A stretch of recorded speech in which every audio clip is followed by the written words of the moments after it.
प्रस्तुत है समन्वित कार्यक्रम डॉक्टर की सलाह। इसमें आइए सुनते हैं बदलता मौसम और हमारा स्वास्थ्य, इस विषय पर डॉक्टर अंकित शर्मा से पंकज मेश्राम की बातचीत। रहे सभी श्रोताओं को पंकज मेश्राम का नमस्कार। श्रोताओं, हमारे शरीर को मौसम के अनुकूल बदलने में थोड़ा वक्त लगता है। संक्रमण काल के इस दौर में शरीर किस प्रकार अपनी प्रतिक्रिया व्यक्त करता है और ये प्रतिक्रियाएं कितनी सामान्य और कितनी जटिल हो सकती हैं, इस पर प्रकाश डालने के लिए आज हमारे साथ हैं डॉक्टर अंकित शर्मा जी, और इनसे आज की हमारी बातचीत का विषय है बदलता मौसम और हमारा स्वास्थ्य। डॉक्टर अंकित शर्मा जी, कार्यक्रम में आपका बहुत बहुत स्वागत है। नमस्कार सर, बहुत बहुत धन्यवाद। और जैसे कि इस वक्त हम देख रहे हैं जिस तरह से मौसम बदल रहा है, अब ऐसा लगता है कि जैसे गर्मी के दिन बीतने ही वाले हैं, तो इस बदलते मौसम का हमारे शरीर पर क्या प्रभाव पड़ सकता है? जी सर अभी क्या है कि बहुत ज़्यादा गर्मियाँ पड़ रही हैं और सडनली फिर क्या होता है कि बरसात होती है। यूजुअली इस मौसम में सडन जो ये बॉडी टेम्परेचर जो है या जो हमारा जो तापमान है, ये वेरिएशन आता है, तो उसमें जो वायरल जो बीमारियाँ रहती हैं वो होने की संभावनाएं बहुत ज़्यादा बढ़ जाती हैं। और उसमें जो हम देखते हैं कि फ्लू लाइक सिम्टम्स जो बोलते हैं कि सर्दी, खांसी और हाथ पांव दुखना और उसके साथ में बुखार आना, ये बहुत ज़्यादा ही मिलता है, कॉमन मिलता है। और दूसरा कारण ये भी रहता है कि इस मौसम में जो हमारा जो पानी रहता है या जो खाना पीना जो हम बाहर का करते हैं, तो उसमें भी बैक्टीरिया वायरस के ग्रोथ होने का थोड़ा सा ज़्यादा संभावनाएं बढ़ती हैं। तो इसलिए आप इन मौसम में देखेंगे कि जो मरीज़ है या जो भी आता है हमारे पास, पेशेंट आते हैं, उनमें हमें ये अक्सर ये सुनने में मिलता है कि वो बाहर का कुछ खाए थे या कुछ पानी पिया था या कुछ गन्ना रस वगैरह पिया था, उसके बाद ही उनको या तो पेट में दर्द देना या बुखार आना या दस्त, उल्टी दस्त की शिकायत होना, ये रहता है। तो ये मौसम बदलने पे बहुत ज़्यादा वेरिएशन पे तो फ़र्क पड़ता ही है सर। जी, लेकिन हम ये भी देखते हैं कि इसका असर हर किसी को एक सा दिखाई नहीं देता। जी बिल्कुल बिल्कुल। कोई व्यक्ति इस मौसम का आदी हो जाता है बहुत जल्दी और किसी को आदी होने में थोड़ा वक्त लगता है। हमारी जो ह्यूमन बॉडी है, जो भी हर की शरीर है, रचना है, उसमें इम्यूनिटी हर का डिफरेंट रहता है। किसी को किसी चीज़ से एलर्जी होती है, किसी को ठंडे पानी से होती है, किसी को मूंगफली से होती है। तो वैसे ही बॉडी का एक अपना एक सेल्फ डिफेंस मैकेनिज्म है। हर की बॉडी का तासीर जो रहता है वो डिफरेंट रहता है, अलग रहता है। तो किसी को ज़्यादा फ़र्क पड़ता है, किसी को थोड़ा फ़र्क पड़ता है, किसी को फ़र्क ही नहीं पड़ता है। तो डेफिनेटली वेरिएशंस तो रहते हैं सर, बिल्कुल रहते हैं। यदि हम वायरल फीवर की बात करें तो उसके जो सामान्य लक्षण होते हैं वो किस प्रकार के होते हैं? सर वायरल फीवर जो हमें मिलता है अभी, जो ये मौसम में परिवर्तन के बाद आता है, तो उसमें यूजुअली हमें जो है शरीर में बहुत ज़्यादा बदन दर्द, दुखना, और फिर एक आँख में जलन आना, आँख से पानी आना, सर्दी खांसी का होना, कुछ भी काम में मन न लगना, और थकान के साथ फिर आगे चल के बुखार आना, तेज़ बुखार आना, सिर दर्द होना, ये लक्षण रहते हैं सर। और एक टाइम के बाद फिर ये जो है हाई ग्रेड फीवर जो है रेगुलर बेसिस पे आता है। बट शुरुआती लक्षण हमें थकान लगने से ही चालू होता है। अब वो यूजुअली जो रहता है वो 6 से 7 दिन में ठीक हो जाता है। तो हमें उस दौरान ये रखना है कि पानी थोड़ा ज़्यादा पीते रहना है, बुखार ज़्यादा आ रहा है तो पैरासीटामॉल वगैरह लेना है, और एक अपना एक अच्छा डाइट जो रहता है वो मेंटेन करते हुए चलना है। यूजुअली हमें इस दौरान एंटीबायोटिक लेने की ज़रूरत नहीं पड़ती है, ना ही लेना चाहिए। ऐसा हमारी मेडिकल भाषा में, जो हमारी मेडिकल पढ़ाई है, उसमें प्रिस्क्राइब भी नहीं है। तो वेट करना चाहिए 5 to 6 डेज़ का। अगर उसके बाद भी हो रहा है तो आपको निश्चित तौर पे अपने जो नियरेस्ट जो डॉक्टर है उनको एक बार जाके दिखाना चाहिए और खून जांच वगैरह कराना चाहिए। क्या पता कई बार वायरल बुखार के साथ में बाद में जो है 1-2 दिन 3 दिन के बाद में सेकेंडरी बैक्टीरियल इन्फेक्शन भी होता है। तो उस कंडीशन में हमें एंटीबायोटिक लेना चाहिए या दिखा के लॉन्ग टर्म ट्रीटमेंट के लिए जाना चाहिए। जी, गर्मियों के दिनों में आमतौर पर हम देखते हैं कि छुट्टियां होती हैं, तो ऐसे समय में हम बाहर निकलना बहुत पसंद करते हैं। तो जब भी हम घर से बाहर निकलें तो हमारा जो खान पान हो वो किस प्रकार हो और किस तरह की हमें सावधानी रखने की आवश्यकता होती है ऐसे वक्त में? सर जब भी बाहर निकलते हैं, आप कहीं ट्रैवलिंग के लिए ट्रेन से जा रहे हैं या घर से 2-4 दिन के लिए कहीं भी जा रहे हैं, हमें विशेषकर पानी का बहुत ध्यान रखना चाहिए कि पानी जो है साफ़ सुथरा या हो सके मिनरल वाटर ले सकें, तो वो ज़्यादा अच्छा है। या अपने घर से ही आप लेके चलेंगे, थोड़े बहुत दूर की जर्नी है 3-4 घंटे की।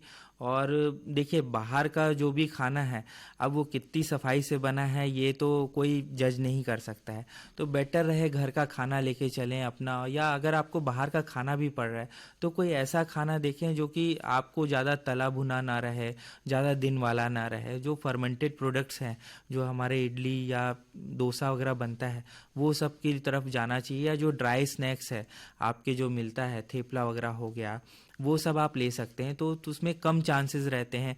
कोशिश करिए कि पैक्ड फूड हो, अच्छी जगह से हो, जहाँ रेगुलर कस्टमर आ रहे हो। तो वो क्या है, एक चांस जो है वायरल इन्फेक्शन के, या जो फूड पॉइजनिंग है, या पीलिया होने की संभावना है, या टाइफाइड है, इनके लक्षणों को, इनके उसके चांसेस को कम करता है सर। जी, हम देखते हैं कि बहुत सारी समस्याओं की जड़ या उसके पीछे जो मुख्य वजह होती है वो पानी होता है। पानी को शुद्ध करके किस तरह उपयोग में ला सकते हैं और उसके तरीके क्या हो सकते हैं? सर पहला तो ये है कि सर पानी जितना हो सके आपको देखना है कि नल का या जो भी पानी आ रहा है, चाहे कितना भी आपको शुद्ध लगे, आपको ये कोशिश करना है कि फ़िल्टर वाला हो। या अगर आपके पास वो सुविधा नहीं है तो आप पानी को सिंपल एक सबसे आसान और सबसे पुराना तरीका है जो बरसों से चला आ रहा है, गर्म करके ठंडा करके उसको छान के ये ही पीना सबसे अच्छा रहता है। और अगर आपको लगता है कि इसके अलावा भी आपको गर्म करते नहीं बन रहा है या ज़्यादा नहीं, तो फिटकरी वगैरह यूज़ करके भी हम लोग जो है फिटकरी में रख के आधा घंटा रख दें, और फिर बाद में जो पानी ऊपर का है उसको लेके भी हम वो यूज़ कर सकते हैं। बट सबसे बेस्ट तरीका और सबसे पुराना तरीका जो मैं कहूँगा कि वो ये है कि गर्म करके खौलाते तक पानी को रखें, फिर उसको ठंडा करके छान के उसको यूज़ करना चाहिए सर। जी, हमारी ये बातचीत आगे भी जारी रहेगी और आज की हमारी बातचीत का विषय है बदलता मौसम और हमारा स्वास्थ्य। और इस विषय पर बात करने के लिए आज हमारे साथ हैं डॉक्टर अंकित शर्मा जी। डॉक्टर साहब, अब हम आपसे जानना चाहेंगे कि जल से जुड़े जल जनित रोग कौन कौन से होते हैं और इसके होने का क्या कारण होता है और इसके लक्षण किस प्रकार हमें दिखाई देते हैं? सर पानी से रिलेटेड जो मेनली वाटर बॉर्न डिजीज़ेज़ हैं, वो हमें यूजुअली जो है इस मौसम, बदलते मौसम या बरसात के समय ज़्यादा देखने मिलते हैं। मोस्ट कॉमनली हमें देखने में मिलता है कि जो पेट में दर्द होना और डायरिया होना, ये एक सबसे कॉमन बीमारी है। दस्त लगना, जिसे आम बोलचाल की भाषा में बोला जाता है। दूसरा बड़ा कारण है एक पीलिया जो बीमारी है, जो कि वायरल हेपेटाइटिस रहता है, हेपेटाइटिस ए और ई वायरस, जो कि हमें पानी से ही इन्फेक्ट होके मिलता है, गंदे दूषित पानी और जो खाने की वजह से ही आता है। तो ये एक बड़ी बीमारी है जिसका उपाय जो है आप साफ़ पानी से ही वो कर सकते हैं। तीसरी बड़ी बीमारी जो मुझे लगता है कि एक टाइफाइड बीमारी है, टाइफाइड बुखार है, जिसमें लगातार बुखार आता ही रहता है, हफ्ता 10 दिन 15 दिन तक, और पेट दर्द देना और आगे चल के पेट में परफोरेशन होना, ये सब दिक्कतें भी आती हैं। तो ये कुछ ऐसी बीमारी हैं जो हमारे जो पानी की वजह से होती हैं और काफ़ी हमें परेशान भी करती हैं सर। जी, पीलिया की यदि हम बात करें तो किस तरह के लक्षण दिखाई देते हैं और ये बीमारी कब थोड़ा सा उग्र रूप धारण कर लेती है? सर पीलिया जो बीमारी है उसमें जैसा कि नाम ही सजेस्ट कर रहा है कि पीलिया में हमारे शरीर में, आँखों में पीलापन दिखाई देता है। और यूजुअली इसमें क्या है, जो हमने देखा है कि गांव में या इधर के जो लोग हैं वो कहते हैं कि इसका पूजा पाठ करा के फुकवा के वो कर देंगे, जबकि ऐसा होता नहीं है। ये बीमारी यूजुअली गंदे पानी की वजह से हुई रहती है। और इसमें भूख नहीं लगना सबसे शुरुआती लक्षण है, भूख नहीं लगना, हाथ पाँव में दर्द देना, उल्टियाँ होना, और फिर थोड़े दिनों बाद में पीलापन शरीर में आता है, जो कि हमारा जो है 7 से 10 दिन 2 हफ्ते में ठीक हो जाता है सामान्य उसमें। लेकिन कई बार वो क्या है, इतना ज़्यादा इन्फेक्शन रहता है कि वो बढ़ के जान का खतरा भी ला सकता है। तो वैसी कंडीशन में हमें हमारे डॉक्टर के पास जाना चाहिए और एक बार खून जांच करा के देखना चाहिए। रही बात घरेलू उपचार की, तो उसमें हमें जितना हो सके सामान्य खाना जो है वो लेना चाहिए। खिचड़ी हो गया, दाल चावल हो गया, ये ही लेना चाहिए और ज़्यादा तेल मसाले वाली चीज़ों को अवॉइड करना चाहिए उस दौरान में। जी, और टाइफाइड की यदि हम बात करें तो? सर टाइफॉइड यूजुअली प्रेजेंट करता है सर तेज़ बुखार के साथ। जो बुखार रहता है आपका पहले थोड़ा सा 9900 का आया है, अगले दिन वो और बढ़ के आएगा। स्टेपलेडर पायरेक्सिया भी बोलते हैं इसे। और ये 2-3 हफ्ते तक चलने वाला बुखार रहता है जिसमें पेट दर्द भी होता है और आगे चल के वो परफोरेट भी कर जाता है, पेट में छाले भी ले आता है। तो इस कंडीशन में हमें बुखार जब भी आता है उसका इलाज भी काफ़ी सिंपल है। तो एक खून जांच और एक सिंपल से डॉक्टर को दिखा के आप वो दवाइयाँ लेंगे तो उससे ठीक हो जाता है 1 हफ्ते में सर। सर हमारे छत्तीसगढ़ में विशेषकर जो है सिकलिंग की बहुत समस्या है और इसमें ये देखा गया है कि गर्मियों के दौरान उनकी ये समस्या ज़्यादा ही बढ़ जाती है। कारण ये रहता है कि वो मरीज़ जो हैं डिहाइड्रेटेड रहते हैं, पानी की बहुत कमी रहती है। तो इस मौसम में उन्हें ये करना चाहिए, सबसे पहला चीज़ कि कहीं भी जा रहे हैं, आप घर से बाहर निकल रहे हैं, आप एक पानी की बोतल लेके निकलिए और कोशिश करिए जितना ज़्यादा से ज़्यादा हो सके पानी पीजिए। तो आपका जितना अच्छा हाइड्रेशन रहेगा उतना जो सिकलिंग की परेशानी है, जो क्राइसिस फेस रहता है एक, जिसमें हाथ पाँव में दर्द देना, बुखार आना, छाती में इन्फेक्शन हो जाना, ये कम होगा। तो हमें एक हाइड्रेशन जो है उस पार्ट को काफ़ी विशेष ध्यान देना चाहिए इस गर्मी और ये जो बदलता मौसम है उस समय। इस मौसम में होने वाली एक आम समस्या है डायरिया की। अगर समय पर इलाज ना मिले तो छोटे बच्चे इसका ज़्यादा शिकार होते हैं और इससे उनकी जान भी जा सकती है। गांव में यदि हम इस समस्या की बात करें तो किस प्रकार हम प्राथमिक उपचार कर सकते हैं? डायरिया की समस्या काफ़ी ज़्यादा रहती है गाँव में। अक्सर हमने देखा है कि कहीं खाने गए या कुछ हुआ तो उसमें एक ही परिवार के 10 लोग 15 लोग आ जाते हैं और उसमें विशेषकर बच्चे, जो छोटे बच्चे रहते हैं, उन्हें बहुत परेशानी होती है। तो उनमें उल्टी दस्त की शिकायत होना, बच्चा जो है उसमें आपको ये देखना रहता है छोटे बच्चों में कि वो बच्चा अच्छे से खा रहा है कि नहीं, बच्चा अच्छे से पेशाब कर रहा है कि नहीं, बच्चे से अच्छी से एक्टिविटी जो खेलना कूदना है वो कर रहा है कि नहीं।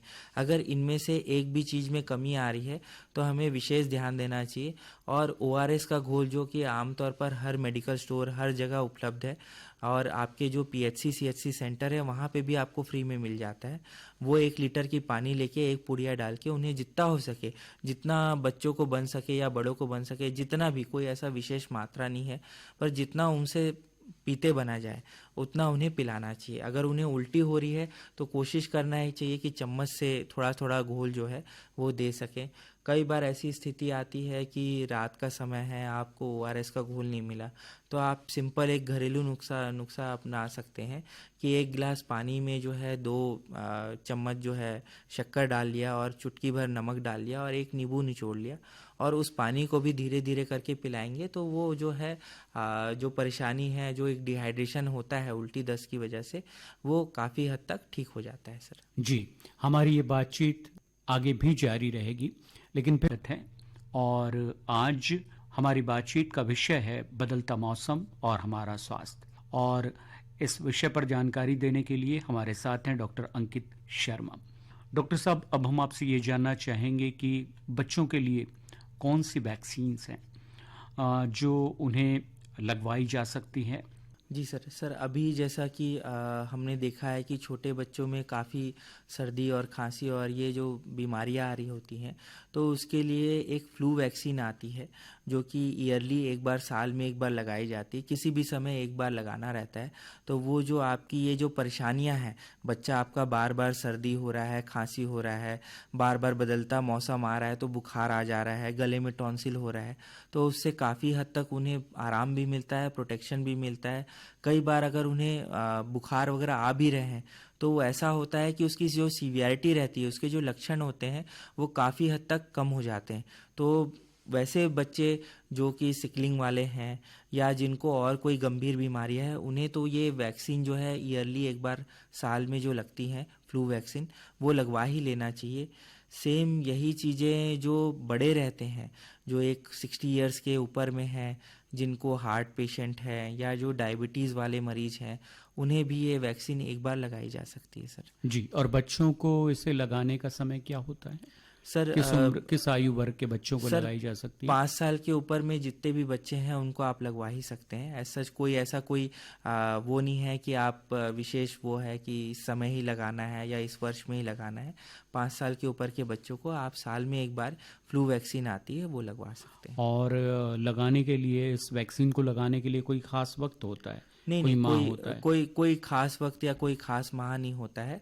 आप अपने जो बच्चों के डॉक्टर हैं उनसे आप संपर्क करके एक बार साल में लगता है, तो उनसे आप अपने जो भी पीडियाट्रिशियन है उससे आप कांटेक्ट कर सकते हैं और लगाने के काफ़ी फ़ायदे हैं, तो लगवाना ही चाहिए इस वैक्सीन को। जैसे मौसम बदलता है तो हम देखते हैं कि उसका असर हमारे शरीर पर अलग अलग रूप से पड़ता है। ऐसे वक्त में हमारा खान पान कैसे होना चाहिए? सर बदलते मौसम के हिसाब से खान पान तो देखिए, जो घर में आप खाना खा रहे हैं उसमें आपका जो रूटीन है आप उसी के हिसाब से रहिए। हाँ, विशेष तौर पे जब आप बाहर जा रहे हैं तो कोशिश करिए साफ़ सुथरी चीज़ हो, ज़्यादा तेल मसाले वाली ना हो, ऐसी चीज़ें जो ज़्यादा कंटामिनेट हो सकते हैं। पैक्ड फूड है जो काफ़ी समय से रहती हैं, या जो ओपन हो गई चीज़ें रहती हैं, जो अपन बाहर में जाते हैं तो गुपचुप चाट जो खुले में रखे रहते हैं, वैसे चीज़ों को सर थोड़ा अवॉइड करना चाहिए, क्योंकि उन चीज़ों में जितना हो सके चांसेस रहते हैं कि बैक्टीरिया वायरस आने के, तो वो उनसे बचना चाहिए। आज की हमारी जीवन शैली बेहद आराम पसंद हो गई है। ऐसे में हमारा घूमना फिरना या शारीरिक व्यायाम बहुत ही कम हो गया है। एक स्वस्थ जीवन के लिए शारीरिक श्रम या नियमित रूप से व्यायाम कितना ज़रूरी है? सर आपका हेल्दी लाइफस्टाइल मेंटेन करने के लिए, एक अच्छा जीवन जीने के लिए ध्यान, योगा और एक्सरसाइज की तो काफ़ी ज़रूरत है। और आजकल का जो माहौल है जिसमें हम बहुत ज़्यादा तनाव में रहते हैं, एक स्ट्रेसफुल लाइफ जीते हैं, फिर आज की जो यंग जनरेशन है वो तो लेट नाइट मोबाइल और उसमें ही रहती है, तो उन कंडीशन में मुझे लगता है कि एक टाइम पे सोना, एक अच्छी नींद लेना और जल्दी उठ के एक एक्सरसाइज वाला एक रूटीन सेट करना काफ़ी ज़्यादा ज़रूरी हो गया है। देखा गया है कि हमारी जो यंगस्टर हैं उनका जो स्लीप साइकिल है, एक सर्काडियन रिदम है, वो ही पूरा डिस्टर्ब रहता है, तो बहुत ज़रूरी है कि उसे फिक्स करें और उसको सेट करके उस रूटीन को फॉलो करें, तो वो काफ़ी अच्छा रहेगा आपके हार्ट के लिए, आपके हेल्थ के लिए, इवन आपकी मेंटल जो हेल्थ है, आपका जो मानसिक है, उसके लिए भी वो काफ़ी हेल्पफुल रहता है सर। जी, कार्यक्रम के अंत में बदलते मौसम में हम अपने स्वास्थ्य को कैसे बेहतर रखें, इस बारे में आप हमारे सुनने वाले श्रोताओं को क्या सुझाव देना चाहेंगे? सर मेरा यही सुझाव है कि जितना हो सके अपना एक लाइफस्टाइल मेंटेन करके चलें और एक स्ट्रेसफुल लाइफ से थोड़ा सा अपने लिए समय निकालें। रही बात जब भी बाहर जाते हैं तो खाने पीने में विशेष ध्यान रखें। क्या होता है कि ये जो खाने पीने की चीज़ें ही रहती हैं, यहीं से ही हमारी बीमारियां आती हैं, और आज के ज़माने में जितना ये जो जंक फूड है या जो फास्ट फूड का कल्चर आया है, ये कहीं ना कहीं हमारे जो यंग जनरेशन है उसमें मोटापा लाता है, और उसके बाद भिन्न भिन्न तरह की बीमारियां लाता है, जिसमें थायराइड का हो गया, या हम फीमेल्स हैं उनमें जो पीरियड्स की समस्या है वो लाता है। तो कोशिश करना चाहिए एक हेल्दी लाइफस्टाइल रहे, एक बैलेंस्ड फूड लें आप, और आप एक अच्छा एक एक्सरसाइज के साथ साथ एक अच्छा जो स्लीप साइकिल है वो भी मेंटेन करें। थोड़ा सा जो अभी की जनरेशन में मोबाइल का एक जो विशेष लगाव देखा गया है उसको भी एक रिस्ट्रिक्ट करना बहुत ज़रूरी है, ताकि आप एक अच्छा लाइफस्टाइल मेंटेन कर सकें सर। बहुत बहुत शुक्रिया डॉक्टर अंकित शर्मा जी। जी सर, आज नमस्कार। आपने बदलता मौसम और हमारा स्वास्थ्य इस विषय पर बहुत ही महत्वपूर्ण जानकारी दी। आपने हमारे लिए वक्त निकाला, हमसे बात की, इसके लिए बहुत बहुत शुक्रिया। Thank you sir. और इसी के साथ डॉक्टर की सलाह कार्यक्रम का ये अंक समाप्त होता है। अब पंकज मेश्राम को अनुमति दीजिए। नमस्कार।